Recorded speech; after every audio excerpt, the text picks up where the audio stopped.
पिप की जादुई दुनिया।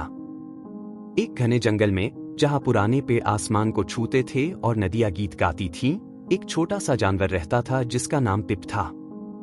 पिप दूसरे जानवरों से बिल्कुल अलग था। न तो वह पूरी तरह से गिलहरी था, न चूहा, बल्कि दोनों का एक प्यारा सा मिश्रण।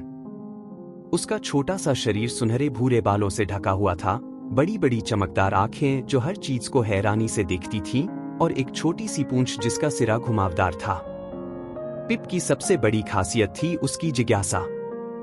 जब बाकी जानवर अपने रोजमर्रा के कामों में व्यस्त होते, पिप अपना पत्तों से बना थैला उठाता और जंगल की गहराइयों में खो जाता। उसका मानना था कि हर पत्ते के नीचे, हर झाड़ी के पीछे कोई न कोई रहस्य छुपा हुआ है। एक सुबह की शुरुआत। एक दिन जब पिप अपने दोस्त मिलो, एक लंबी पूंछ वाली लाल गिलहरी के साथ बलूत के पेड़ के नीचे बैठा था, उसे एक अजीब सी आवाज सुनाई दी। हम। यह आवाज जंगल के उस हिस्से से आ रही थी जहां कोई नहीं जाता था, बूढ़े बलूत के पीछे। यह क्या हो सकता है? पिप ने उछलकर पूछा। कुछ नहीं, बस हवा का शोर होगा, मिलो ने अपनी पूंछ हिलाते हुए कहा। वहां कभी मत जाना, पिप। कहते हैं वह जगह रहस्यमय है।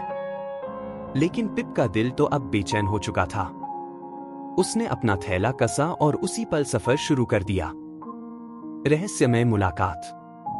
बूढ़े बलूत को पार करते ही पिप की आंखों के सामने एक ऐसी दुनिया खुल गई जो उसने पहले कभी नहीं देखी थी। एक छोटी सी नदी जिसका पानी सोने की तरह चमक रहा था, और उसके किनारे एक चमकता हुआ मेंढक बैठा था। ओह! हेलो, पिप ने डरते डरते कहा।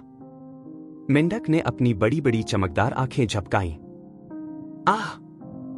आखिर कोई तो मिला जो मेरी गुनगुनाहट सुन सकता है। मेरा नाम लूमी है।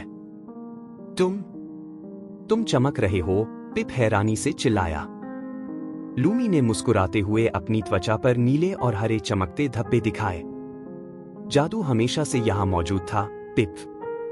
लोग बस देखना भूल गए हैं। नया दोस्त, नए रहस्य। उस दिन के बाद पिप और लूमी अविश्वसनीय खोजों पर निकल पड़े।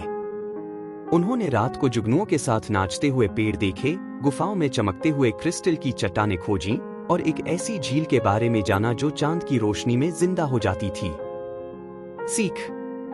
जब पिप वापस अपने जानवरों के पास पहुंचा तो सब उसकी कहानियां सुनकर हैरान रह गए। मिलो ने शर्मिंदा होते हुए कहा, शायद हमें भी थोड़ी जिज्ञासा सीखनी चाहिए।